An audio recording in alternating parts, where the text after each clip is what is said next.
नमस्कार, आप देख रहे हैं आर्यवर्त टाइम्स।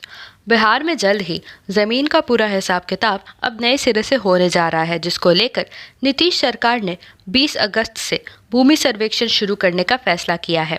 यह सर्वेक्षण राज्य के 45,000 से अधिक गांवों में होगा और इस सर्वेक्षण में जमीन पर बने मकानों और दूसरी चीजों की भी जानकारी ली जाएगी और सरकार ने इसको लेकर अपनी तैयारी भी पूरी कर ली है।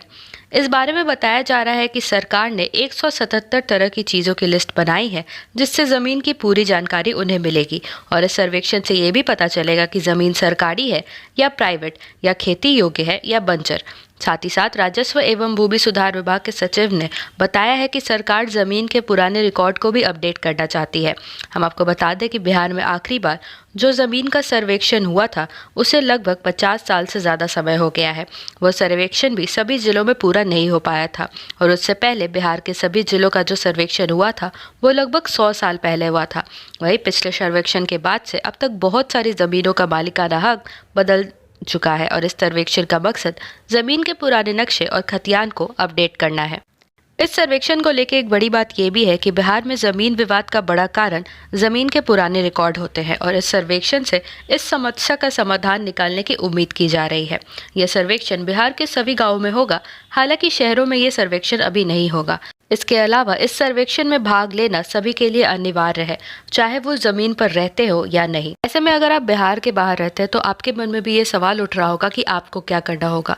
तो आपको बस इतना बताना है कि आपकी ज़मीन कौन सी है और उसकी सीमाएं क्या है। आपके नाम पर जो ज़मीन है वो आपकी ही रहेगी। इसके लिए आपको सबूत के तौर पर ज़मीन से जुड़े कागजात सर्वेक्षण टीम को देने होंगे। आप ये कागजात ऑनलाइन भी जमा कर सकते। आप चाहे भारत में कहीं भी हो या फिर विदेश में भी हो, आप कहीं से भी अपने ज़मीन के कागजात जमा कर सकते हैं और ऐसे में सर्वेक्षण टीम जो रिकॉर्ड बनाएगी उसे आप 6 महीने के बाद देख सकेंगे, जिसे ड्राफ्ट पब्लिकेशन कहते हैं। अगर ड्राफ्ट पब्लिकेशन में आपको लगता है कि आपकी ज़मीन किसी और के नाम पर दिखाई गई है तो आप ऑनलाइन शिकायत भी दर्ज करा सकते हैं और अगर आपकी शिकायत पर सुनवाई होती है तो उस समय आप चाहे तो अपने परिवार के किसी भी सदस्य को अपना पक्ष रखने के लिए भेज सकते हैं। इस सर्वेक्षण के बारे में दूसरी सबसे बड़ी खास बात है कि सर्वेक्षण पदाधिकारी आपसे आपकी ज़मीन के कागजात भी मांगेंगे, क्योंकि वो जानना चाहेंगे कि आपके पास उस ज़मीन का मालिकाना हक कैसे आया है। तो ऐसे में आपको अपना मालिकाना हक साबित करने के लिए अपने कागजात दिखाने पड़ेंगे।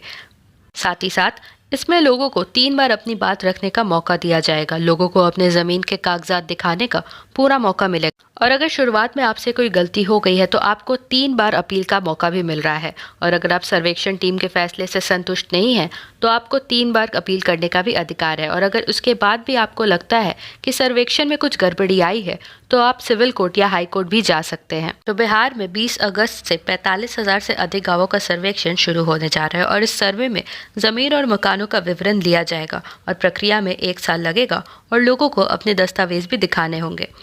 आशा करते हैं आप सभी को ये वीडियो पसंद आई होगी। इस वीडियो को लाइक एवं शेयर ज़रूर करें, साथ ही कमेंट करके अपनी राय भी दें और ऐसी और अपडेट्स पाने के लिए हमारे चैनल आर्यवर्त टाइम्स को ज़रूर सब्सक्राइब करें। धन्यवाद।